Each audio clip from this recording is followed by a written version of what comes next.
नमस्कार दोस्तों, मेरा नाम है राज के वर्मा और आप देख रहे हैं रिपोर्टर जी। अगर आपने रिपोर्टर जी चैनल को अभी तक सब्सक्राइब नहीं किया है तो सबसे पहले चैनल को सब्सक्राइब जरूर कर लें और लाइक और कमेंट्स करना बिल्कुल ना भूलें। दिल्ली एनसीआर के हालात बद से बदतर हो रहे हैं। स्थिति ये हो गई है कि AQI का स्तर 500 के पार पहुंच चुका है।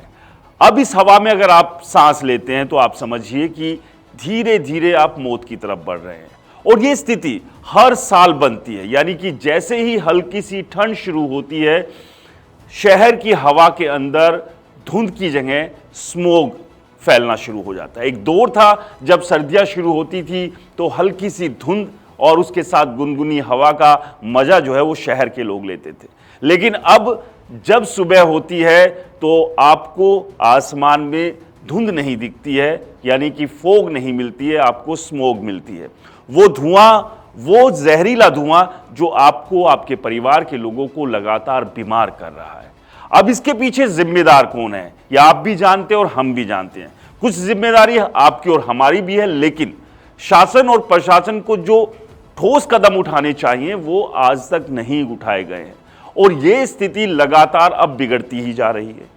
समझ में ये नहीं आता है कि आखिरकार क्यों अभी तक हमारा शासन, यानी कि हमारी सरकारें और हमारा प्रशासन, यानी कि जो हमारे थिंक टैंक है, वो इसका कोई इलाज क्यों नहीं ढूंढ पाए हैं।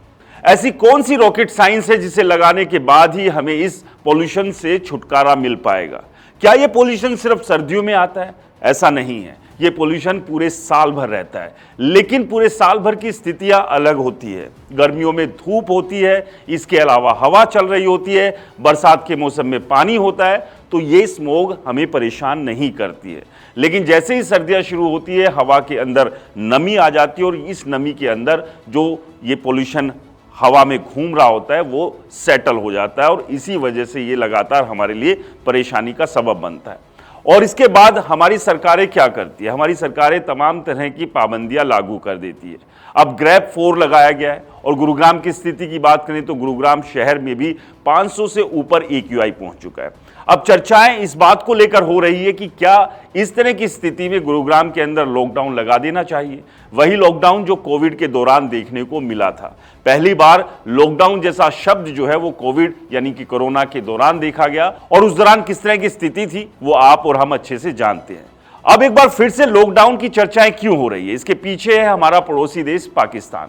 पाकिस्तान के 2 शहरों में, लाहौर और मुल्तान में लॉकडाउन लगा दिया गया है और यह लॉकडाउन लगाया गया है इसी पॉल्यूशन की वजह से।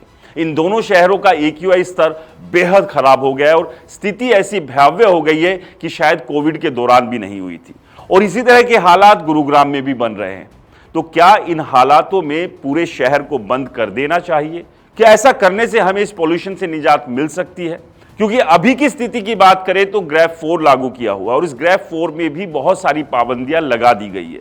यानी कि एक तरह से कहें कि सेमी लॉकडाउन तो इस शहर में लग चुका है, ना केवल गुरुग्राम में बल्कि पूरे दिल्ली एनसीआर में।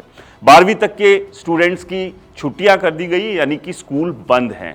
तमाम कंस्ट्रक्शन साइट्स पर रोक लगा दी गई है, वहां पर काम नहीं हो सकते हैं। शहर में किसी भी तरह का कोई डेवलपमेंट का काम नहीं हो सकता है। इसके अलावा अलग अलग तरह की गाड़ियों की आवाजाही पर भी प्रतिबंध लगा दिए गए हैं। इतना ही नहीं, दफ्तरों में भी कर्मचारियों की संख्या को लेकर अब बातचीत हो रही है कि क्या 50% क्षमता के साथ काम शुरू किया जाए। यानी कि बिल्कुल ठीक वैसे ही हालात है जिस तरह के कोरोना में हुए थे, इसी तरह की पाबंदियां कोरोना में भी लगाई गई थी। बस फर्क इतना है कि तब पूरी तरह से हर व्यक्ति घर के अंदर था, लेकिन अभी वैसी स्थिति नहीं है, लेकिन पाबंदियां अभी भी बनी हुई है। और यही एक वजह है कि गुरुग्राम में भी लॉकडाउन लगे या ना लगे, इसको लेकर चर्चाएं तेज होने लगी है। आपको क्या लगता है, जिस तरह के हालात गुरुग्राम में बने हुए हैं पॉल्यूशन की वजह से, इन हालातों में क्या लॉकडाउन लगा देना चाहिए? और क्या लॉकडाउन लगा देने से इसका समाधान यानी कि स्थायी समाधान मिल पाएगा? हमें कमेंट्स कर जरूर बताएं। और रिपोर्टर जी चैनल को आपने सब्सक्राइब नहीं किया है तो चैनल को सब्सक्राइब करना ना भूलें। नमस्कार।